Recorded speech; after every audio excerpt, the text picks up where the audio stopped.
Bismillahirrahmanirrahim. Alhamdulillahirabbil alamin. Allahumma shalli wa sallim ala sayidina Muhammadin miftahi babi rahmatillah adada ma fi ilmillah. Salatan wa salaman daimaini bidawami mulkillah wa ala alihi wa sahbihi. Allahumma shalli ala sayidina Muhammadin salatan taftahu biha lana futuhal arifin wa tufaqihuna biha fid din wa ala alihi wa sahbihi. Assalamualaikum warahmatullahi wabarakatuh. Pemirsa kaum muslimin dan muslimat dimanapun Anda berada, khususnya teman-teman saya yang hadir dalam kajian eksklusif kali ini dari Bumi ke Langit episode kedua. Semoga yang sakit jadi sembuh, yang sehat tidak sakit, dan semuanya sehat zahiran wa batinan, selama-lamanya, panjang usia dalam kebaikan, ketaatan, kebahagiaan, dan kelak kita semua meninggal dengan husnil khatimah. Amin Allahumma amin. Ikhwani rahimakumullah. Dari Bumi ke Langit, setelah episode sebelumnya kita menyimak bagaimana perjalanan Nabi Muhammad SAW dari Masjidil Haram ke Masjidil Aqsa, maka pada episode kali ini kita akan mencoba bagaimana mempelajari bagaimana perjalanan Nabi SAW dari bumi menuju langit. Nah, nantinya kita bisa menyelesaikan di episode ini sampai ke langit yang ketujuh, atau mungkin jangan-jangan masih di bumi, nggak naik ke langit. Wallahu a'lam. Ya, yang penting bismillah, kita niat belajar, ta'allum wa ta'lim, saling belajar dan saling mengajar. Ada beberapa hal penting yang kemarin belum sempat saya sampaikan. Insya Allah saya sampaikan di episode kali ini. Yaitu diantaranya adalah baginda Muhammad SAW di Isra Mi'rajkan oleh Allah Ta'ala. Itu ada proses perjalanan yang di darat, ada perjalanan dari darat ke langit. Di darat dari Masjidil Haram ke Masjidil Aqsa, ke langit dari Masjidil Aqsa sampai Sidratul Muntaha dan lebih lagi. Pertanyaannya, kenapa nggak langsung dari Mekah kemudian menuju Sidratul Muntaha? Kenapa harus ke Masjidil Aqsa? Dan kenapa diberhentikan di beberapa tempat seperti misalnya Bukit Tursina, kemudian tempat lahirnya Nabi Isa di Bethlehem, juga tempat yang dilalui oleh Nabi Ibrahim alaihissalam ketika beliau berangkat menuju Mekah membawa Nabi Ismail alaihissalam. Ikhwani rahimakumullah. Nah, di antara hikmah-hikmahnya insya Allah akan terungkap malam hari ini. Ya, jadi saat itu baginda Muhammad sallallahu alaihi wasallam ketika sampai di Masjidil Aqsa, perlu kita ketahui Masjidil Aqsa saat itu dalam kondisi tertutup untuk publik. Ya, tidak bisa diakses oleh publik. Kenapa? Karena dikuasai oleh orang-orang Romawi. Saat itu Masjidil Aqsa dalam kondisi tertutup, tersegel, ya, dikuasai orang-orang Romawi. Nah, Nabi kita Muhammad SAW sampai di Masjidil Aqsa, pintunya tertutup. Apa yang dilakukan oleh baginda Muhammad SAW? Yang pertama adalah buruknya diparkir. Nabi SAW turun dari buruk, kemudian buruk diparkir, ya, tali kekangnya diikatkan ke salah satu tiang di dekat pintu Masjidil Aqsa. Nah, apa pelajarannya? Kita tahu nih buruk insya Allah nggak bisa dicuri. Ya, insya Allah nggak bisa dicuri. Kita tahu buruk juga tidak akan melarikan diri. Karena buruknya sangat cinta dan sayang pada baginda Muhammad SAW. Tapi kenapa harus diikat? Ini adalah ilmu syariat. Meskipun kita tawakal kepada Allah Ta'ala, meskipun kita pasrah kepada Allah Ta'ala, meskipun kita tidak takut dan tidak khawatir kehilangan yang kita miliki, tetapi kita diperintahkan oleh Allah Ta'ala untuk menjaganya. I'qilha, kamu ikat, baru kamu tawakal. Ya, maka Rasulullah SAW mengikatnya di tiang sebagai bentuk pelaksanaan syariat. Walaupun beliau SAW sangat mengerti buruk ini tidak akan dicuri, buruk tidak akan lari, tetapi syariat dijalankan. Dalam detik-detik seperti itu pun, Baginda Muhammad SAW mengajarkan kepada umatnya semua. Ya, mengajarkan pada umatnya semua, buruk saja diikat. Apalagi kendaraan kita yang rentan dicuri. Apalagi rumah kita yang rentan dimasukin orang. Maka jalankan syariat, karena dengan menjalankan syariat itu bukan masalah nanti hilang atau enggak hilang, tetapi kita mendapatkan pahala dari Allah Subhanahu wa Ta'ala. Kita mengikuti aturannya Allah Subhanahu wa Ta'ala. Setelah turun dari Buraq, maka Nabi SAW masuk ke dalam Masjidil Aqsa, pintu pun dibuka. Saat itulah Nabi SAW mendapatkan surprise, ya, kejutan yang menyenangkan. Karena di dalamnya, masjid yang dalam kondisi tersegel, dalam kondisi tertutup untuk publik, ternyata di dalamnya penuh sesak, ya, dengan hamba-hamba Allah, makhluk-makhluk Allah yang mulia, Nabi dan Rasulnya Allah Subhanahu wa Ta'ala. Baginda Muhammad SAW melihat ada Nabi Adam, melihat ada Nabi Ibrahim, melihat ada Nabi Isa alaihimussalam, dan seluruh anbiya wal mursalin. Semuanya disaksikan oleh Nabi Muhammad SAW. Beliau pun bahagia seperti yang udah kita pelajari kemarin. Kemudian beliau diminta untuk menjadi imam. Nah, apa ini hikmahnya? Nah, yang kemarin belum kita bahas itu ya. Salah satu hikmahnya adalah, saya mau nanya kepada Anda semua, kalau misalnya Anda disuruh membuat suatu pertemuan, muktamar. Ya, muktamar wali dan nabi seluruh dunia. Kira-kira tempat yang Anda pilih mana kira-kira? Tentu kita akan pilih Makkah Al-Mukarramah. Masjidil Aqsa itu pilihan nanti. Pilihan kita Masjidil Haram. Ini tempat yang paling layak, ini tempat yang terbaik.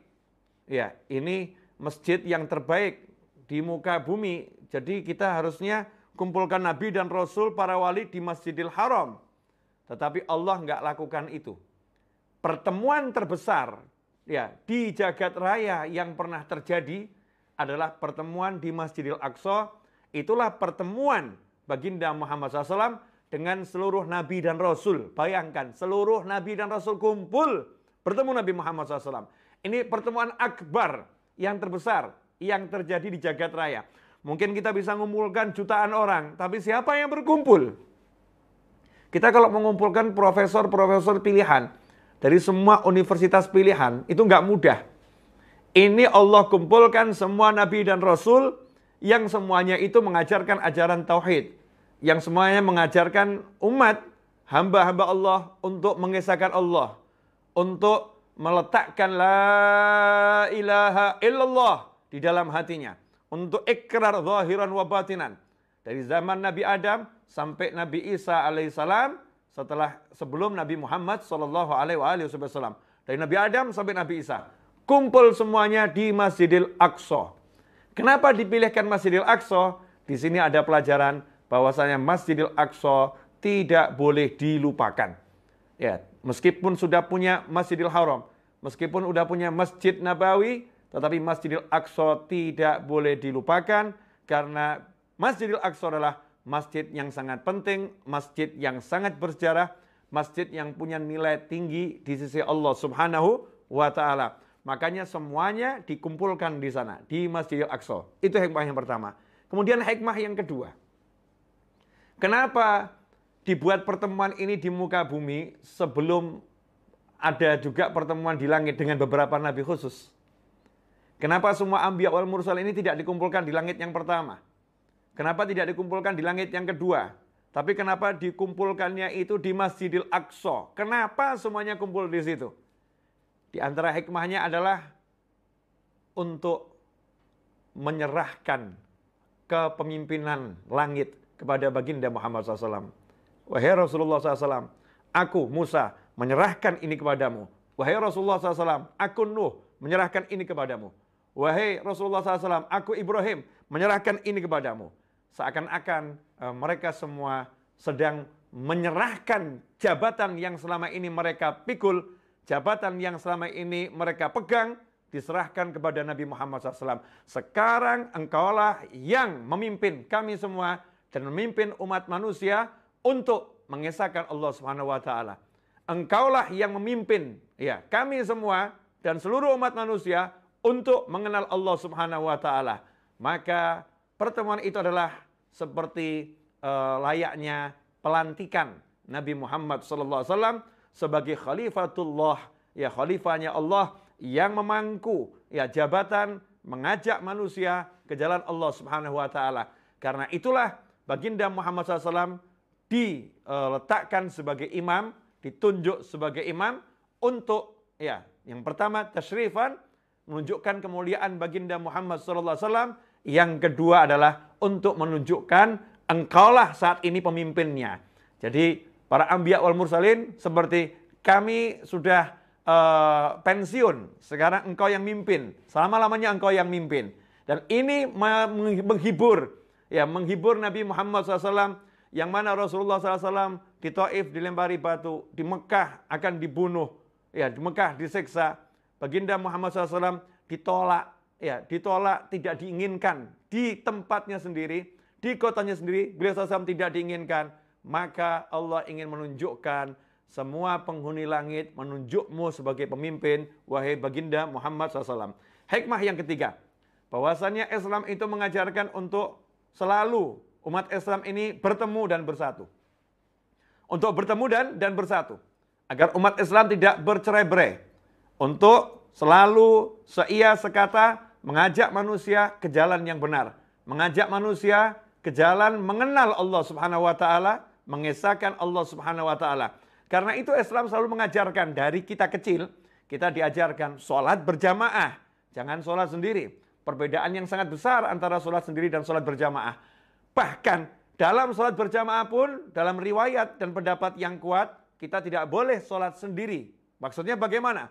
Saat kita sholat berjamaah, kemudian shaf pertama penuh, shaf kedua penuh, shaf ketiga penuh, shaf keempat penuh, kita berada di shaf kelima sendiri, maka kita diperintahkan mengambil salah satu jamaah dari shaf yang ada di depan kita untuk sholat bersama kita, menemani kita. Meskipun kita dalam jamaah yang besar, kita pun nggak boleh sholat sendiri. Kita suruh sholat berjamaah dan berdampingan.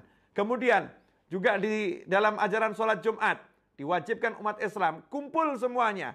Baik yang kulitnya hitam, kulitnya sawo matang, kulitnya putih, kulitnya merah, kulitnya kuning. Ya, warna kulit apapun, suku bangsa apapun, dari negara manapun, kumpul semuanya dalam satu shaf untuk menghadap Allah Subhanahu wa taala. Karena itulah Masjidil Aqsa yang kecil, ya, ternyata diisi seluruh nabi dan rasul untuk menunjukkan kumpul dalam kebaikan ini, dalam kebaikan dalam seia sekata di jalan Allah taala akan membawa rahmat, membawa barokah. Ikhwani rahimakumullah, tentunya ini dalam kondisi bukan pandemik Covid-19. Nah, kalau pandemi Covid-19, kumpulnya jangan sampai menimbulkan kerumunan. Sesuai dengan apa yang telah diatur oleh negara. Termasuk diantaranya kita kumpul lewat Zoom ini. Ini bagian daripada kita berkumpul di jalan Allah Subhanahu wa ta'ala. Itu hikmah yang ketiga. Nah, setelah Nabi SAW dikumpulkan dengan Anbiya wal Mursalin, dikukuhkan sebagai pemimpin beliau-beliau semua, barulah Nabi kita Muhammad SAW dibawa ke langit. Nah, pertanyaannya, apakah buruk itu ikut ke langit? Jawabannya menurut ulama yang saya ketahui, buruk tersebut tetap diparkir di Masjidil Aqsa. Nabi kita Muhammad SAW berangkat ke langit ditemani malaikat Jibril alaihissalam. Ya, dengan bagaimana caranya? Wallahu a'lam, hanya Allah yang mengetahui. Dan inilah kebesaran Nabi Muhammad SAW. Tidak pernah malaikat Jibril mendahului Nabi Muhammad SAW. Dan tidak pernah Rasulullah SAW mendahului malaikat Jibril alaihissalam. Beliau berdua berjalan, ya, sejajar, berdampingan, ya, tidak saling mendahului. Dan ini ada pesan yang sangat penting, bahwasanya kita tidak boleh sendiri. Kita harus punya teman dan punya teman yang baik dalam perjalanan kehidupan maupun perjalanan menuju suatu kota maupun perjalanan ke suatu tempat. kita disunahkan di situ kita punya teman. Tapi ingat, teman yang baik, malaikat Jibril alaihissalam adalah teman yang baik untuk baginda Muhammad SAW. Teman yang tidak mendahului kita dan teman yang tidak tertinggal di belakang kita. Enggak ninggal, enggak tertinggal. Selalu ada di samping kita, menemani kita. Itulah pesan dari perjalanan Nabi SAW didampingi oleh malaikat Jibril alaihissalam. Maka berangkatlah menembus jagat raya, antariksa, melewati atmosfer, terus naik ke langit. Dikatakan bahwasannya Nabi SAW sampai kepada puncaknya batasan antariksa, yaitu pada langit dunia. Langit dunia ini di bawahnya adalah angkasa, kemudian sampai ke planet kita. Setelah melewati planet-planet, ya galaksi-galaksi, itu adalah langit yang pertama. Baru langit yang pertama. Bisa kita bayangkan sejauh apa itu perjalanannya? Sangat jauh. Mungkin ada yang nanya, kok bisa ya? Kok bisa berjalan cepat, kemudian kok tubuhnya kuat? Ingat bahwasanya baginda Muhammad SAW adalah ciptaan Allah yang terbaik. Ya, ciptaan Allah yang diciptakan Allah terhebat, ciptaan Allah yang paling dicintai oleh Allah Subhanahu wa Ta'ala. Tentunya beliau SAW telah dibekali oleh Allah Ta'ala dengan berbagai kelebihan yang tidak dimiliki oleh manusia lain. Karena itulah dikatakan dalam Al-Quran bahwasanya innama ana basyarun, sungguhnya aku ini manusia seperti kalian, tetapi yuha ilayya, aku dapat wahyu. Aku ini manusia tapi aku rasul. Aku ini manusia, tapi aku nabi. Aku ini manusia, tapi aku nembus 7 lapis langit. Artinya, beliau manusia yang punya kelebihan, basyarun laisa kal basyari, manusia yang tidak sama dengan manusia manapun yang ada di bumi maupun di luar bumi. Ikhwani rahimakumullah, sallu ala nabi. Allahumma salli wa sallim alaih. Ya, ini nabi kita, ini pemimpin kita, ini rasul kita, ini panutan kita, ini pujaan kita, ini dambaan kita. Ini kecintaan kita baginda Muhammad sallallahu alaihi wasallam. Anda punya pemimpin yang luar biasa. Anda punya pemimpin yang hebatnya tak tertandingi oleh siapapun dari makhluk Allah Subhanahu wa Ta'ala. Maka sebagai muslim kita harus bangga dan cinta kepada Nabi Muhammad sallallahu alaihi wasallam, karena dari sisi manapun beliau sangat patut dan harus dibanggakan. Dari sisi manapun beliau sangat patut dan harus dicintai. Itulah kekasih kita semua, baginda Muhammad sallallahu alaihi wasallam. Singkat cerita, sampai ke langit pertama. Apa yang terjadi dalam berbagai hadis disebutkan dan diabadikan bagaimana sampainya Nabi Muhammad SAW di langit yang pertama. Fantalaqtu ma'a Jibril hatta atayna as-sama' ad-dunya qila man hadza. Maka saya pergi bersama Jibril alaihissalam sampai kami tiba di langit dunia. Langit yang pertama itu disebut langit dunia. Sama ad-dunya. Qila man hadza. Maka di situ ada pintu. Untuk masuk langit itu ada pintunya. Ya, enggak kemudian seperti yang kita bayangkan mungkin cuman kosong terus nembus gitu ya. Enggak. Jadi memang ada pintunya. Ya, dan itu suatu bangunan langit yang wallahu alam kita nggak ngerti itu bangunannya seperti apa, karena dikatakan sab'an shidada, ya 7 yang kokoh, 7 lapis yang kokoh.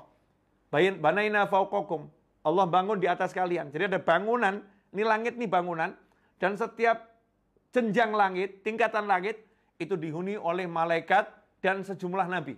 Ya, dihuni oleh malaikat. Berapa banyak jumlah malaikatnya? Nanti kita akan bahas. Yang jelas, saat itu Rasulullah SAW didampingi malaikat Jibril, kemudian sampai di langit yang pertama. Dalam hadis yang lain dikatakan malaikat Jibril mengetuk pintu langit pertama. Ikhwani rahimakumullah, di sini ada pelajaran yang sangat penting. Kalau kita masuk rumahnya orang, maka kita harus masuk lewat pintunya. Jangan masuk lewat naik gentengnya, kemudian loncat, nggak boleh. Ya, jangan masuk lewat jendela, min abwabiha, masuklah lewat pintunya.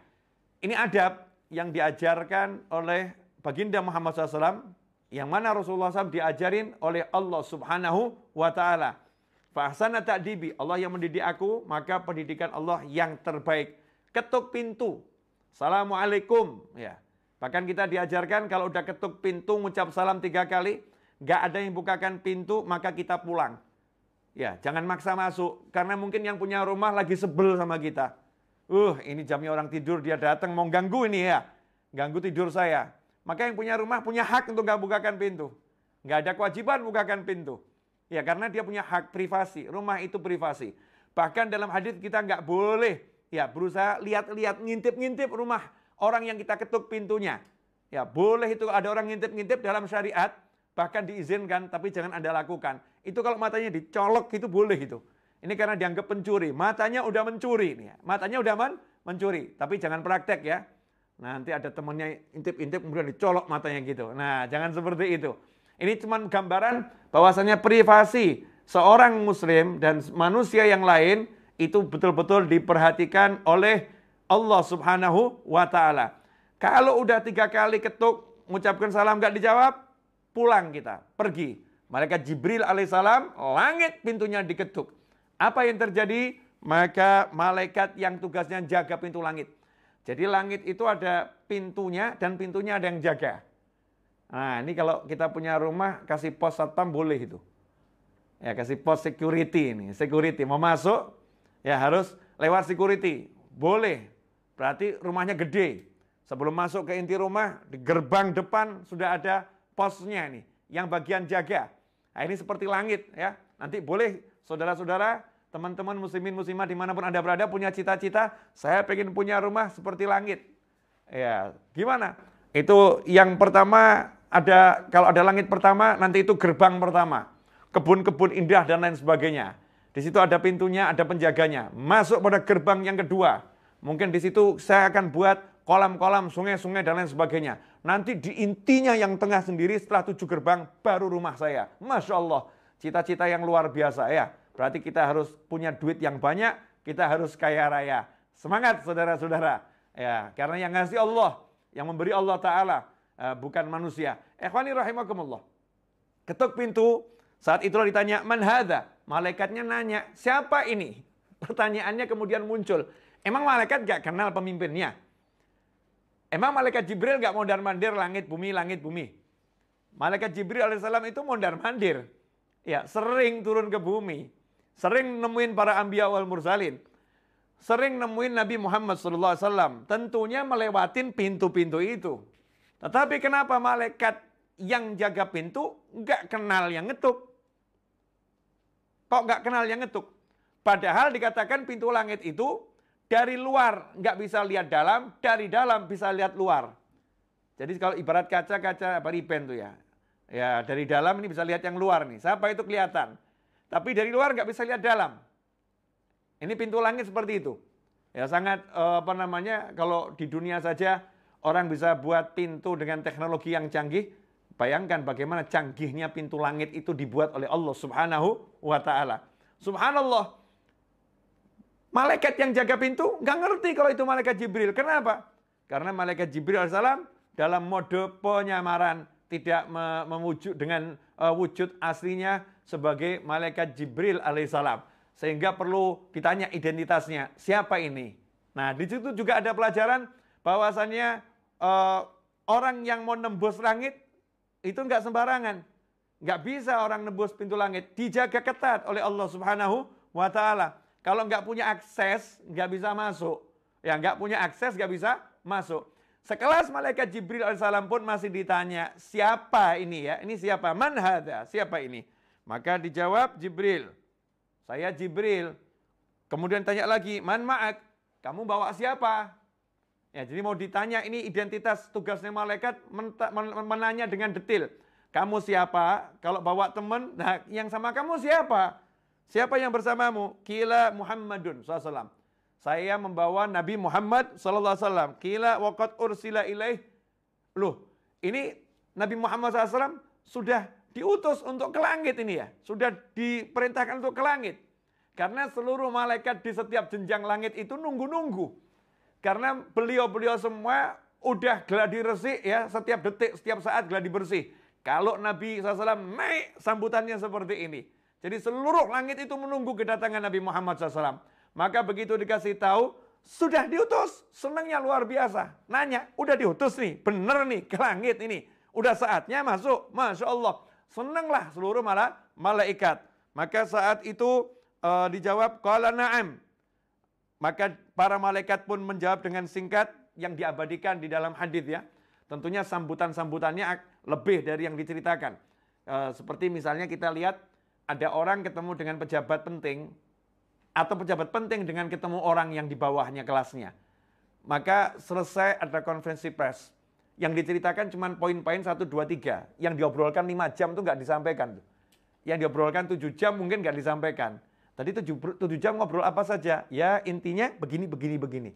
Nah itu inti kalimat malaikat apa? Yang disampaikan malaikat di langit yang pertama, marhaban bih wa ni'mal maji'. Ya, selamat datang ya untuk beliau.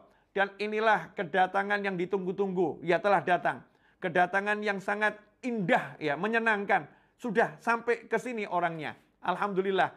Malaikat mengucapkan kalimat marhaban. Makanya kalau kita ikut pembacaan maulid, nanti ada waktu asrokol kata orang. Karena biasanya syairnya di awal asrokol badru alaina atau kalimat-kalimat yang lain. Mahallul qiyam waktunya berdiri. Di situ ada marhaban marhaban ya nurul aini. Misal seperti itu, sallallahu. Ini marhaban marhaban ini ngambilnya dari ucapannya malaikat, dari ucapannya para nabi dan rasul ketika Mi'raj. Ya diambil oleh para ulama bagaimana cara menyambut Nabi Muhammad sallallahu alaihi wasallam. Ikhwani rahimakumullah. Kemudian apa yang terjadi di langit yang pertama? Dalam hadis yang lain setelah bertemu malaikat, maka Rasul pun melihat di intinya langit yang pertama. Jadi langit pertama itu ada bagian intinya. Ya, ada bagian intinya. Di inti langit pertama di situ ada Nabi Adam alaihissalam. Lagi duduk Nabi Adam alaihissalam, kalau noleh ke kanan senyum, kalau noleh ke kiri nangis. Kalau noleh ke kanan lihat anak cucunya yang masuk surga, kalau noleh ke kiri melihat anak cucunya yang masuk neraka. Naudzubillah min dzalik, beliau menangis. Ikhwani rahimakumullah. Maka Nabi kita Muhammad SAW pun menghampiri dan mendatangi Nabi Adam alaihissalam. Ya, menghampiri dan mendatangi Nabi Adam alaihissalam. Apa yang dilakukan oleh Rasulullah SAW? Fasalamtu alaih. Maka aku mengucapkan salam kepada Nabi Adam alaihissalam. Faqala marhaban bika min ibnin wa nabiyyin. Maka Nabi Adam pun menjawab, selamat datang untukmu. Ya, setelah mengucapkan salam, selamat datang untukmu. Ini anak ya dan nabi. Ya, udah anak juga nabi, anak kesayangan. Dikatakan ibnin. Ibnin itu anak. Tapi yang dimaksud anak keturunan. Kita semua anak cucu Nabi Adam alaihissalam. Wan nabi, dan selamat datang juga engkau sebagai nabi. Satu, statusnya sebagai cucu, yang kedua statusnya nabi. Disebut semua status Nabi Muhammad SAW oleh Nabi Adam alaihissalam. Ikhwani rahimakumullah. Muncul pertanyaan, kan di bumi sudah ketemu toh sama Nabi Adam. Itu nanti kalau kita urutkan kalimatnya sama-sama semua. Marhaban, marhaban itu sama semua. Langit pertama, langit kedua, langit ketiga, 4, 5, 6, 7. Langit pertama bertemu Nabi Adam alaihissalam. Langit kedua bertemu Nabi Isa dan Nabi Yahya. Ya, ketemu seperti itu. Langit ketiga bertemu dengan Nabi Yusuf alaihissalam. Kalau kita baca di sini, Fa'atayna sama'at thaniyah, kila man hadha, qala Jibril, kila man ma'a, qala Muhammadu sallam, kila ursila ilaih, qala na'am, kila marhaban bih, ni'mal maji uja. Fa'ataitu ala Isa wa Yahya, faqala marhaban bika min akhin wa nabi.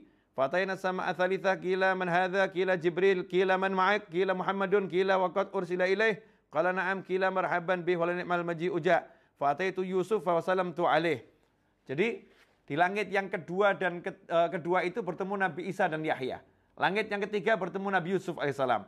Langit yang keempat bertemu Nabi Idris. Langit yang kelima bertemu Nabi Harun. Langit yang keenam bertemu Nabi Musa. Langit yang ketujuh bertemu Nabi Ibrahim alaihimussalatu wassalam. Kenapa kok yang ditemuin nabi-nabi ini? Yang lain kok enggak? Kenapa yang ditemuin kok Nabi Isa dan Yahya, Nabi Idris, Nabi Musa, Nabi Adam, Nabi Yusuf? Apa hikmahnya? Nah, ini salah satu hikmah. Banyak sebetulnya, hikmahnya banyak. Ya, ini kalau saya terangkan di sini nanti kita nggak selesai nih bahasannya. Nanti episode 3 daftar lagi, donasi lagi. Ya, jangan, ini kita mau selesaikan. Di episode ini dari bumi ke langit selesai. Insyaallah. Kawan-kawan, ya sebelum dilanjutkan ngopi dulu. Ya, waktu minum kopi. Ini wajah-wajah tegang semua. Baru 30 menit udah wajahnya kenceng semua nih. Nah, minum kopinya yang ngopi, yang teh minum tehnya ya. Saya minum air dulu. Betul, bismillah. Karena Mas Hamdani nggak nyerahkan kopi saya di depan saya. Kopi saya jauh. Alhamdulillah.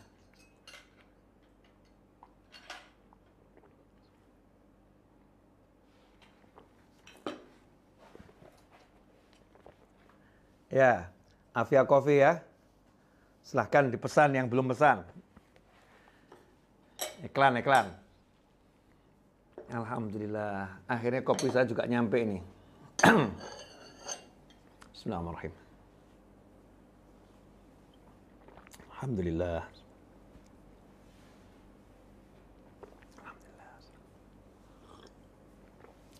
Alhamdulillah. Dah, lanjut. Alhamdulillah. Ikhwani rahimakumullah. Apa hikmahnya? Kenapa di dunia sudah ketemu, di langit ketemu lagi dengan sejumlah nabi khusus? Enggak semuanya. Tapi ketemunya di langit. Maka sebagian ulama mengartikan bahwasannya di langit pertama itu gambaran nanti pulang dari Isra dan Mi'raj, baginda Muhammad SAW akan pindah dari Mekah menuju Madinah seperti Nabi Adam pindah dari surga kemudian ke muka bumi. Ada yang mengatakan seperti itu. Ya, kemudian langit kedua, langit ketiga dan seterusnya. Nanti kalau kita bahas panjang. Saya tertarik pada hikmah yang satu ini. Karena hikmahnya banyak ya, tapi ini hikmah yang saya tertarik untuk saya sebarluaskan.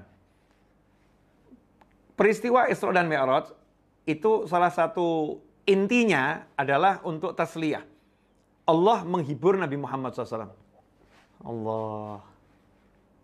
Allah menghibur Nabi Muhammad SAW. Tahu Allah kekasihnya sedih, tahu kekasihnya diusir, tahu kekasihnya dihina, tapi sabarnya luar biasa dan gak pernah Rasulullah SAW itu menyalahkan orang lain.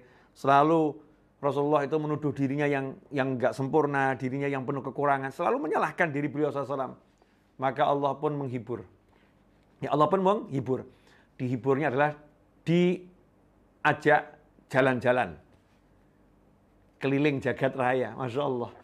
Makanya muncul itu hadis safiru tasihu, safiru turzaku, atau kama qala sallallahu. Lakukan perjalanan, kamu akan sehat. Lakukan perjalanan turzaku, nanti kamu akan diberi rezeki.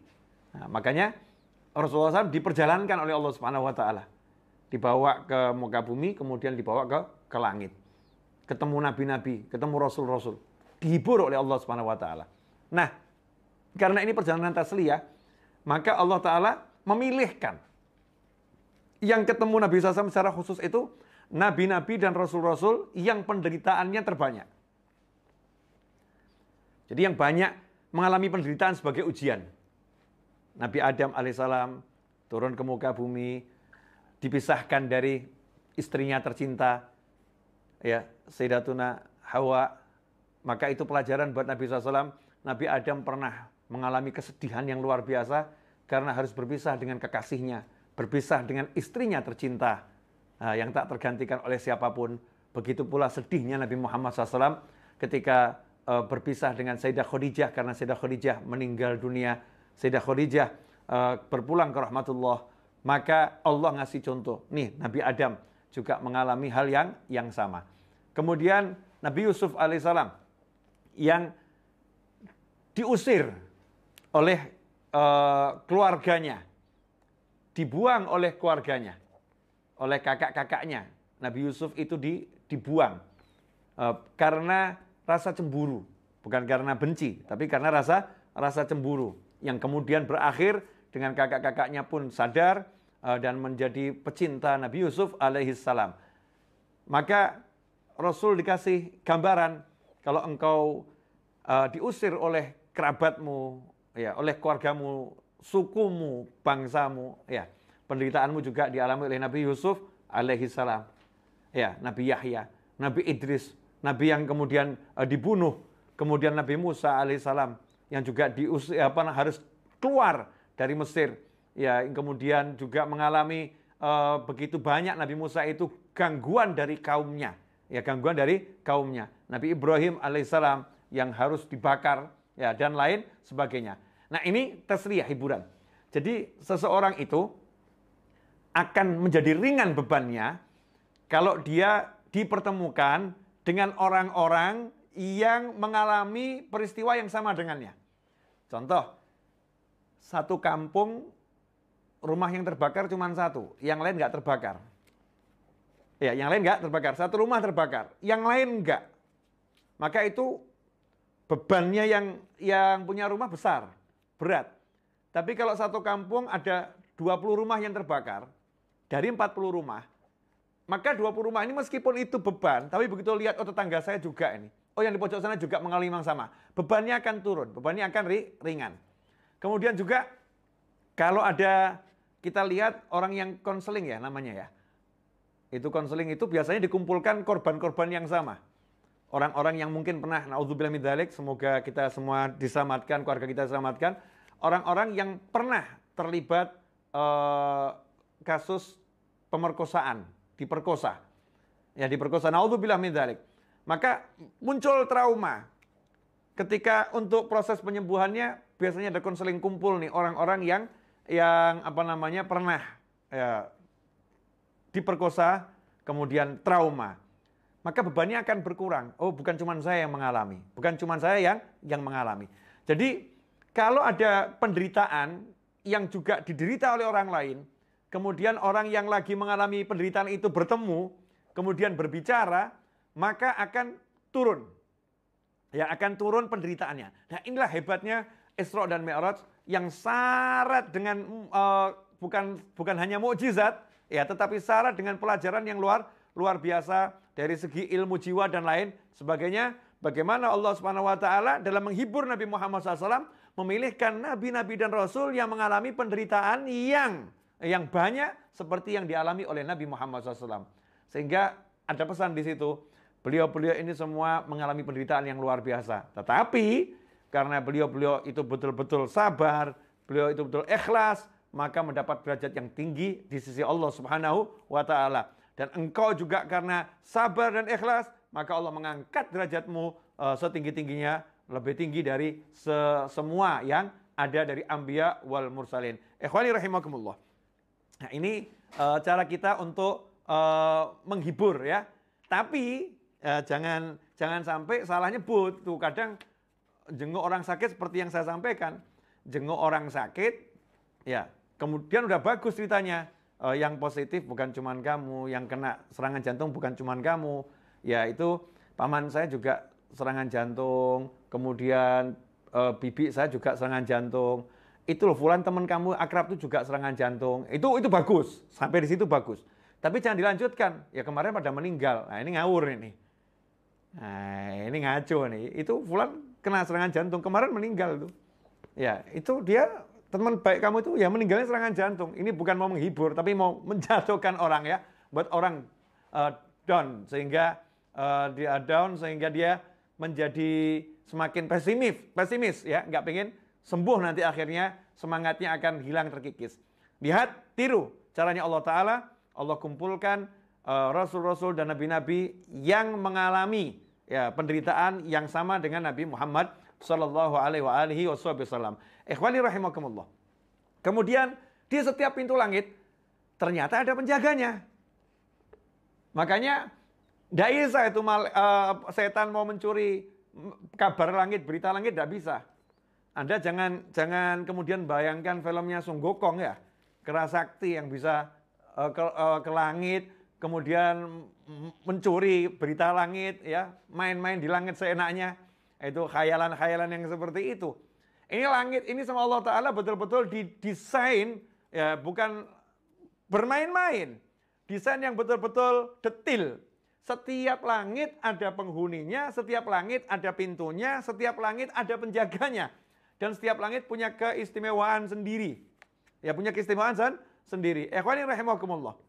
Setiap langit pun nanya, siapa kamu? Siapa yang bersama kamu? Begitu dengar Nabi Muhammad SAW, semuanya menyambut Rasulullah SAW. Nah, yang menarik adalah ketika Rasulullah sampai di langit yang ke-6, bertemu Nabi Musa alaihissalam.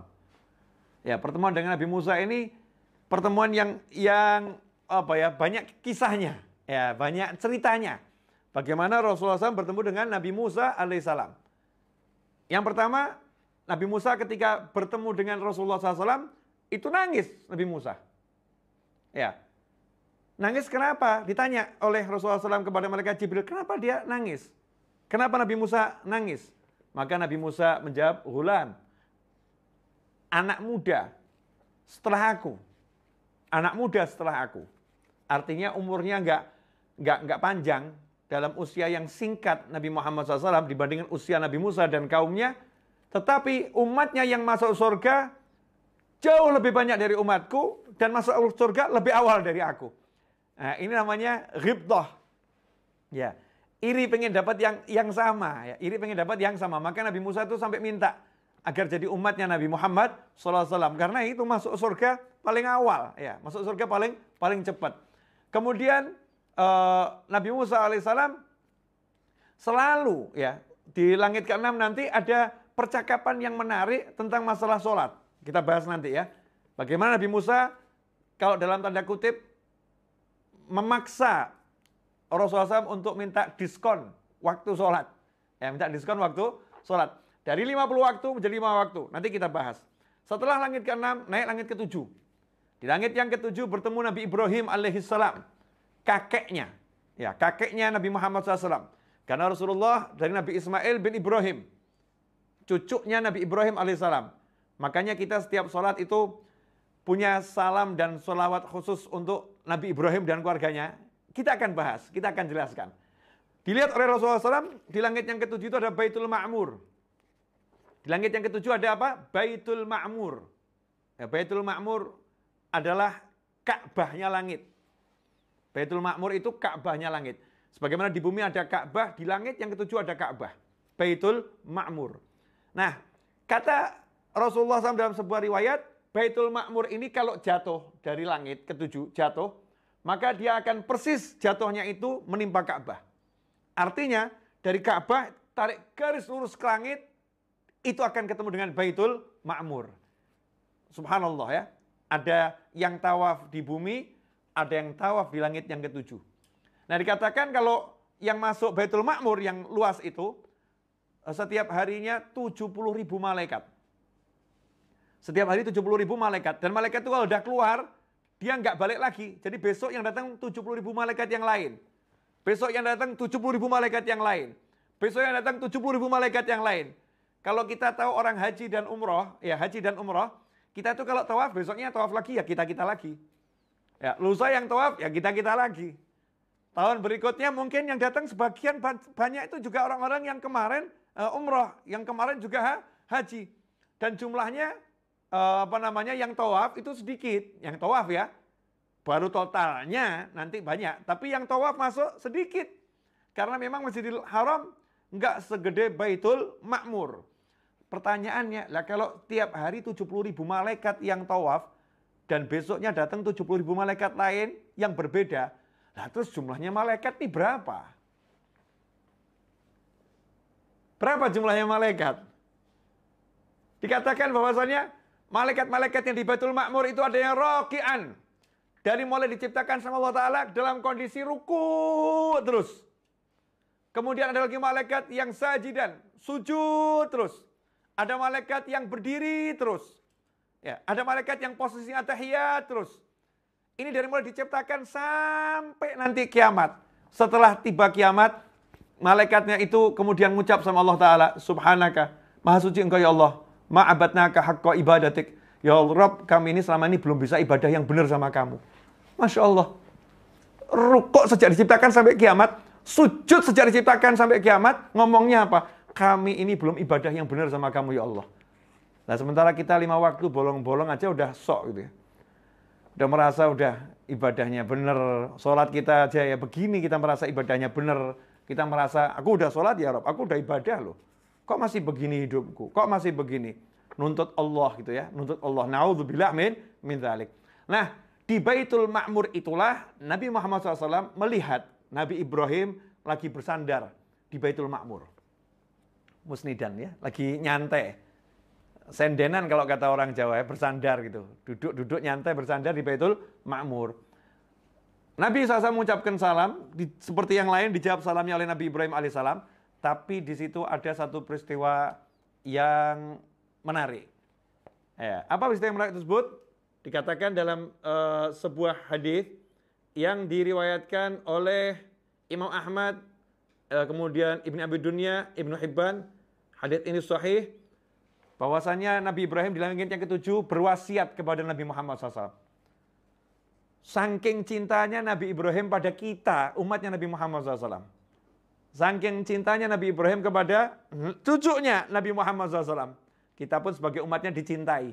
Nabi Ibrahim berkata, sebagaimana diriwayatkan oleh Abi Ayyub Al-Ansari radhiyallahu anhu, anna Rasulullah SAW lailata usriya bih mara ala Ibrahim alaihi salatu wasalam faqala man ma'ak ya Jibril qala hadza Muhammadun faqala lahu Ibrahim alaihi salatu wasalam ya Muhammad mur ummatak falyukthiru min ghirasil jannah fa inna turbataha thayyibatun wa arduha wasi'atun. Qala wa ma ghirasul jannah? Qala la haula wa la quwata illa billah. Kata Nabi Ibrahim alaihissalam setelah dikasih tahu oleh malaikat Jibril alaihissalam bahwasanya ini Nabi Muhammad SAW, Nabi Ibrahim berkata, mur ummatak, ya, sampaikan kepada umatmu untuk memperbanyak menanam tanaman di surga. Karena surga itu tanahnya subur dan luas. Jadi umatmu suruh banyak-banyak nanam pohon di surga, karena surga itu tanahnya subur dan luas. Maka Nabi SAW nanya, wa ma ghirasul jannah? Kemudian apa itu? Tanamannya di surga apa? Maka diajarkan untuk mengucapkan la haula wa la quwata illa billah. Mari kita bersama-sama ucapkan la haula wa la quwata illa billah. La haula wa la quwata illa billah. La haula wa la quwata illa billah.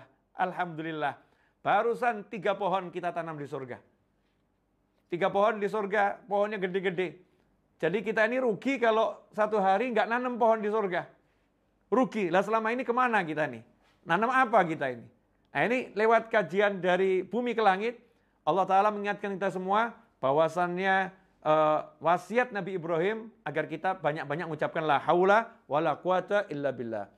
Kemudian dalam riwayat yang lain ditambahin, Masya Allah, la haula wa la quwata illa billah. Masya Allah, la haula wa la quwata illa billah. Dalam riwayat yang lain ya, ada kalimat yang lebih menghibur kita semua. Ya, bahwasannya Nabi Ibrahim berkata, ya Muhammad akri ummatak minni salam. Wahai Nabi Muhammad SAW, sampaikan salamku untuk umatmu. Waalaikumsalam ya Nabi Allah Ibrahim. Ya, ini Nabi Ibrahim tuh ngucap salam sama kita loh. Kita balas enggak itu? Waalaikumsalam. Makanya kita kalau atahiyat itu kan diajarin atahiyat itu sholawat kita juga kepada Nabi Ibrahim, juga kepada keluarganya. Karena apa? Balas budi. Balas budi Nabi Ibrahim yang di langit ke-7 masih ingat kita. Di langit ke-7 Nabi Ibrahim enggak melupakan kita. Nabi Ibrahim titip salam. Sampaikan salamku untuk umatmu, wahai Nabi Muhammad SAW. Jadi di langit yang ke-7 Nabi Ibrahim mendoakan kita selamat. Mendoakan kita selamat di langit yang ke-7. Bayangkan di langit yang ke-7 ada Nabi yang ingat kita loh. Di langit yang ke-7. Misal gini loh ya, mungkin kalau nggak bisa ngerasain nggak terasa. Misal Anda lagi di kota Anda masing-masing. Kemudian tiba-tiba ada satu pejabat penting ya lagi berada di Mekah. Pejabat tadi terus ngomong sama teman Anda, tolong sampaikan salam sama temanmu ya, namanya Fulan. Ya kita kaget loh, kok kita diingat sama dia ya? Di Mekah loh, ingat saya. Kemudian ngasih hadiah, ya nih dia suruh sering-sering ya nanam yang ini. ngucap ini nanti hasilnya ini. Dikasih saran. Pasti ya kita senang. Pejabat ini, ulama ini, tokoh masyarakat ini nginget saya di Mekah. Bayangkan Nabi Ibrahim alaihissalam nginget kita di langit yang ketujuh, puncaknya langit. Diingat, pasti pesannya ini penting. Makanya jangan sepelekan zikir la haula wala quwata illa billah. Jangan sepelekan zikir ini. Ya. Kemudian apa? Yang kedua, sampaikan salamku untuk umatmu wahai Nabi Muhammad SAW dan beritahu mereka semua wa akhbirhum bahwasannya annal jannata thayyibatu turbah. Surga itu tanahnya subur, airnya juga segar. Kemudian surga itu lembah dan tanamannya surga itu adalah mengucapkan subhanallah walhamdulillah wala ilaha illallah wallahu akbar. Mari kita ucapkan bersama-sama. Subhanallah walhamdulillah wala ilaha illallah wallahu akbar. Kalau kita ingat lagunya almarhum Ustadz Jeffrey Al-Bukhari, subhanallah walhamdulillah wala ilaha illallah Allahu akbar wala haula wala quwwata illa billahil aliyil azim. Semisal itu yang saya ingat ya. Ini enggak tahu nih tersebut Ustadz Jeffrey Al-Bukhari karena lagunya yang ngajak orang menanam di surga. Tanaman surga. Nah, ini kita kalau sambil naik mobil, sambil nyetir, ya di antara zikir kita baca ini. Subhanallah, alhamdulillah, wa la ilaha illallah, Allahu akbar, wa la haula wa la quwata illa billah. Subhanallah, alhamdulillah, wa la ilaha illallah, Allahu akbar, wa la haula wa la quwata illa billah. Daripada kita melamun. Baca itu setiap langkah, melangkah. Subhanallah, alhamdulillah, wa la ilaha illallah, Allahu akbar, wa la haula wa la quwata illa billah. Kalau ini kita lakukan, maka pasti hidup kita enggak akan kesempitan. Kenapa? Karena Allah mengatakan, barang siapa a'radha an dzikri, berpaling dari zikir aku, berpaling dari mengingat aku, kata Allah, maka aku akan memberikan kepadanya ma'isyatan dhanka, kehidupan yang sempit, kata Allah Ta'ala. Allah akan memberi dia kehidupan yang sempit kalau dia itu berpaling dari zikrullah. Nah, ini kalau kita rajin zikir, ya hidup ini banyak berzikir, dan di antara mengucapkan subhanallah, alhamdulillah, wa la ilaha illallah, Allahu akbar, wa la haula wa la quwata illa billah, maka Allah akan jadikan hidup kita sebaliknya dari sempit, jadi lapang. Makanya kalau hidup kita ini banyak sempitnya, banyak susahnya, ya cek zikir kita berapa persen satu hari. Zikir kita seberapa banyak, pasti kita kurang berzikir pada Allah Subhanahu wa Ta'ala. Ikhwani rahimakumullah. Ya, jadi ketemu dikasih amanat untuk memperbanyak mengucapkan kalimat zikir tersebut. Nah, di sini ada hikmah. Apa itu hikmahnya? Ada orang kan mengatakan bahwasannya yang meninggal nggak bisa memberi manfaat. Orang kalau udah meninggal nggak bisa beri manfaat. Nah ini loh dalilnya Ahlus Sunnah wal Jamaah, dalilnya para habaib dan para kiai dan para ustadz, para ulama, bahwasannya yang meninggal dunia itu bisa ngasih manfaat kepada yang hidup dengan izin Allah Ta'ala. Seperti Nabi Ibrahim alaihissalam sudah meninggal. Rasulullah itu ketika dapat ilmu ini dari Nabi Ibrahimnya sudah meninggal. Yang bertemu dengan Nabi SAW adalah ruh Nabi Ibrahim alaihissalam. Ketemunya di langit yang ketujuh. Ternyata di langit yang ketujuh ada bahthul ilmiyah. Ada pembahasan keilmuan. Di langit yang ketujuh yang dibahas adalah ilmu. Dan ilmu ini diajarkan oleh Nabi Ibrahim kepada Nabi Muhammad SAW untuk disampaikan kepada umatnya. Ini manfaat dari yang meninggal dunia untuk yang masih hidup. Jadi yang meninggal beri manfaat kepada yang hidup dalam wujud ilmu. Artinya yang meninggal bisa ngajarin yang hidup. Ya, dengan izin Allah Subhanahu wa Ta'ala. Ini salah satu dalil.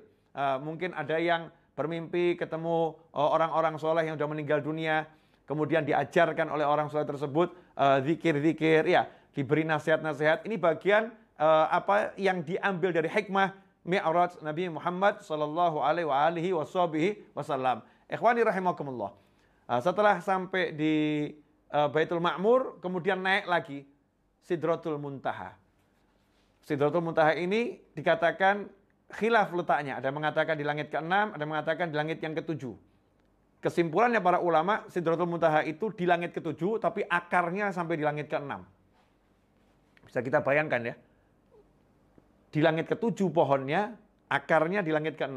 Sidratul Muntaha itu adalah pohon. Sidrah ya. Yang paling ujung. Dikatakan paling ujung karena semua yang dari bumi dan langit yang dari bawah ke atas berhentinya di situ. Sementara yang dari langit, dari arsy, ya, dari arsy-nya Allah Ta'ala, itu turunnya ya di situ. Yang dari atas berhenti di situ, yang dari bawah berhenti di situ. Nah, setelah Sidratul Muntaha ini, ke atas nggak ada yang boleh naik. Nggak ada yang boleh melewati situ. Malaikat Jibril alaihissalam pun saat itu yang tidak pernah meninggalkan Nabi SAW, selalu bersama Rasulullah SAW, tiba-tiba berhenti ketika Rasul terus jalan, Malaikat Jibril berhenti. Maka Rasul pun berhenti. Nah ini loh yang namanya persahabatan, pertemanan ya. Tahu, loh kok teman saya nggak ikut? Malaikat Jibril kok nggak ikut? Maka Nabi SAW pun noleh nanya, wahai Jibril kenapa kamu nggak ikut? Maka dijawab, saya tidak boleh dan kami tidak boleh. Dan tidak ada seorang pun yang boleh masuk ke tempat itu. Kecuali engkau, wahai Nabi Muhammad SAW. Kalau sedikit saja saya bergerak, maka saya akan hancur. Jadi kalau ngelangkah sedikit ke tempat itu, akan hancur. Padahal saat itu Nabi SAW melihat Malaikat Jibril dalam wujud aslinya. Bukan dalam mode penyamaran. Dalam wujud aslinya di mana beliau punya 600 sayap. 600 sayap, yang satu sayap itu ya kalau dikembangkan menutupi antara bumi dan langit. Bisa kita bayangkan bagaimana kehebatan pandangan Nabi Muhammad SAW. Gimana ya? Wujud aslinya segede itu. Lah terus Rasul itu cara lihatnya gimana? Udah lah, pokoknya otak kita nggak nyampe lah. Allahumma sholli wa sallim alaihi, nggak nyampe otak kita. Bagaimana manusia, kan Rasul nggak berubah bentuk, tetap sebagai manusia. Tetap wujudnya Nabi Muhammad SAW, ya yang setinggi beliau, ya dengan bola mata yang indah, dengan tubuh yang kuat. Nabi SAW itu bisa melihat Malaikat Jibril yang segede itu saat itu.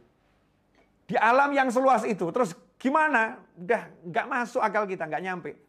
Makanya Isra dan Mi'raj ini suatu rahasia ilahiyah yang Rasul SAW diizinkan oleh Allah Ta'ala untuk membeberkannya.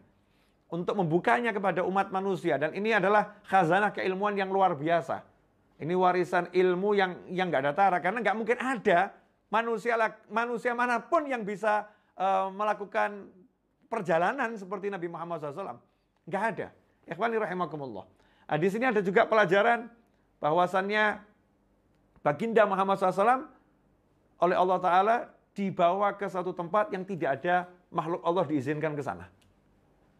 Nggak ada yang boleh ke sana. Untuk nunjukkan apa?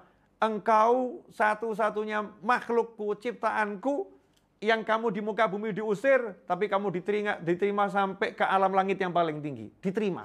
Ditinggikan betul derajatnya oleh Allah Subhanahu wa Ta'ala. Dan ada satu hal yang perlu diluruskan. Ya. Nah, ini banyak saudara kita, mungkin teman kita yang salah paham dan gagal paham. Kemudian mengatakan bahwasannya Allah ada di langit. Jadi waktu Rasul Mi'raj ke langit, Rasulullah itu bertemu Allah dalam arti Allahnya ada di langit. Na'udzubillah min dzalik. Rasulullah bertemu dengan Allah, tapi Allah nggak berdiam di langit. Allah nggak bertempat di langit. Allah maha suci dari menempati suatu tempat dan ditempati oleh suatu tempat. Allah maha suci dari semua itu. Ikhwani rahimakumullah. Allah membawa Rasul ke langit. Allah membawa Rasul sampai ke bawahnya arsy. Iya. Allah membawa Rasul sampai masuk surga. Allah membawa Rasul sampai lihat neraka. Tapi Allah enggak di situ. Allah enggak tinggal di langit, ikhwani. Jangan jadi orang yang menyamakan Allah dengan patung yang berbentuk sesuatu, na'udzubillah min dzalik. Maha suci Allah dari semua itu. Lantas kenapa Rasul dibawa ke langit? Suatu tempat untuk bermunajat pada Allah Ta'ala. Suatu tempat untuk berdialog dengan Allah Ta'ala. Suatu tempat untuk melihat Allah SWT dengan cara yang hanya dipahami oleh Allah dan Nabi Muhammad SAW. Semisal, saya mau sholat. Tempat terbaik untuk sholat di mana? Masjidil Haram. Saya pergi ke Masjidil Haram. Ngapain? Mau bertemu Allah Subhanahu wa Ta'ala. Sholat. Tempatnya di Masjidil Haram. Tempat yang paling mulia. Rasulullah SAW mau melihat Allah Ta'ala dengan cara yang hanya dipahami Allah dan Nabi Muhammad SAW. Rasulullah dibawa ke tempat yang paling mulia. Itu tempat gitu untuk Rasulullah. Bukan tempat untuk Allah. Seperti Bukit Tursina, tempat untuk Nabi Musa, bukan tempat untuk Allah. Seperti masjid, tempat untuk kita, bukan tempat untuk Allah. Ya, semoga paham ya. Jadi ke langit itu, tempatnya langit itu untuk Nabi Muhammad SAW. Ya, untuk Rasulullah SAW. Allah Maha Suci dari berdiam di suatu tempat. Itulah ahlus sunnah wal jamaah. Jadi kalau ada ajaran Allah di langit, Allah di langit, Allah di langit, naudzubillah min dzalik. Di Al-Quran jelas dikatakan, kalau mereka bertanya, idza salaka ibadi anni, kalau hamba-hambaku bertanya kepadamu tentang aku, fa inni qarib, maka sampaikan pada mereka semua, aku ini dekat. Aku dekat. Jadi Allah nggak mengatakan bertempat di suatu tempat. Ya. Kita jangan ikut paham-paham yang akhirnya menyebabkan kita ini tauhidnya bubar gitu ya. Tauhidnya rusak ya. Naudzubillah min dzalik. Mudah-mudahan jelas ya, insyaallah. Nah, setelah itu Nabi SAW dapat perintah sholat. Kita semua udah tahu. Dari 50 waktu menjadi 5 waktu. Dan itu ya setelah bertemu Nabi Musa di langit yang ke-6. Jadi mau kembali ke muka bumi. Di langit yang ke-6 ketemu Nabi Musa AS, ditanya, dapat apa ini dari Allah Ta'ala? Sholat 50 waktu, umatmu nggak bakal mampu 50 waktu. Lalu umat saya Bani Israel aja yang keker, yang kuat-kuat itu nggak mampu kok. Apalagi umatmu, nggak mampu umatmu. Nah, akhirnya turun dari 50 menjadi 40, 30, 20, 10, kemudian 5. Allah katakan 5 sama pahalanya dengan 50 waktu. Ikhwani rahimakumullah, coba bayangkan, kalau waktu itu Nabi SAW tidak mengikuti saran Nabi Musa. Kira-kira seperti apa? Jadi sarannya Nabi Musa kepada Nabi SAW adalah salah satu bentuk kebaikan yang meninggal dunia untuk yang masih hidup. Yang meninggal dunia berbuat baik kepada yang masih hidup dengan memberikan saran. Dia minta sama Allah keringanan dari 50 menjadi 5 waktu.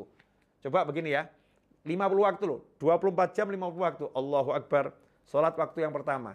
Nanti kita baca catatan, tanya sama, ini sholat kita udah waktu berapa ya? Saya udah berapa waktu ini? Oh ini saya baru waktu yang ke-15. Oh waktu yang ke-30. Kacau hitungannya itu nanti. Dan bayangkan kalau 24 jam. Sholatnya 5 menit. Ya, 5 menit. Kalau kali 24 berapa itu? Waktunya loh, waktunya. Kalau sekarang kita ada 5 waktu, subuh, zuhur, asar, maghrib, isya. Dibagi 50 waktu dalam 24 jam. 24 jam kalau diambil setiap setengah jam. Setiap setengah jam azan itu baru 48. Allahu Akbar, setengah jam azan. Setengah jam azan. Setengah jam azan. Masya Allah. Hidupnya gimana kita? Baru buka toko, sholat dulu ya. Baru mau nandur, sholat dulu ya. Maka jasa Nabi Musa ini luar biasa. Ya, Rasul menceritakan kepada umatnya agar umatnya paham. Ini jasa Nabi Musa loh. Ya, ini Nabi Musa yang minta saya berjuang, ini Nabi Musa.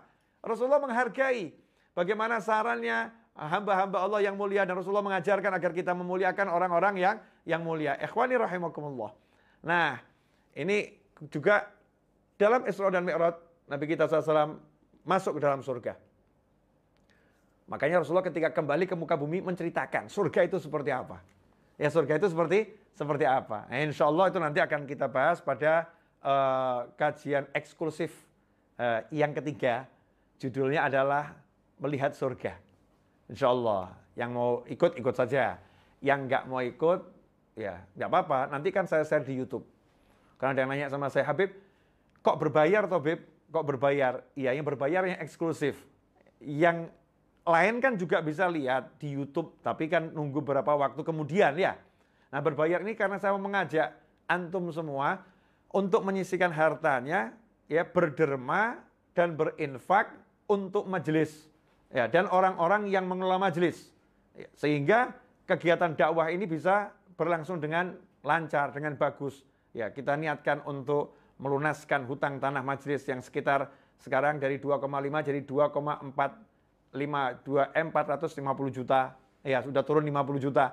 Nah, ini diniatkan untuk itu. Belum lagi diniatkan untuk membantu majelis dan pesantren membayar PDAM-nya, membayar listriknya, membayar internetnya, ya, membayar karyawan dan karyawatinya, dan lain sebagainya. Nilai yang Anda sisihkan itu mungkin besar buat Anda, tapi yang didapatkan insya Allah jauh lebih besar. Nah, saat kita nggak punya uang, jangan khawatir, ya, karena nanti bisa dilihat di YouTube. Dilihat di YouTube, insya Allah. Saya akan upload videonya seperti yang sebelumnya di YouTube agar dinikmati semua orang. Karena ilmu ini tidak untuk disimpan. Ilmu untuk disebar disebarluaskan, diajarkan kepada siapapun. Ikhwani rahimakumullah. Nah, sebagai penutup, di antara kisah-kisah yang disampaikan Nabi SAW, suatu ketika Rasulullah SAW duduk bersama sahabat.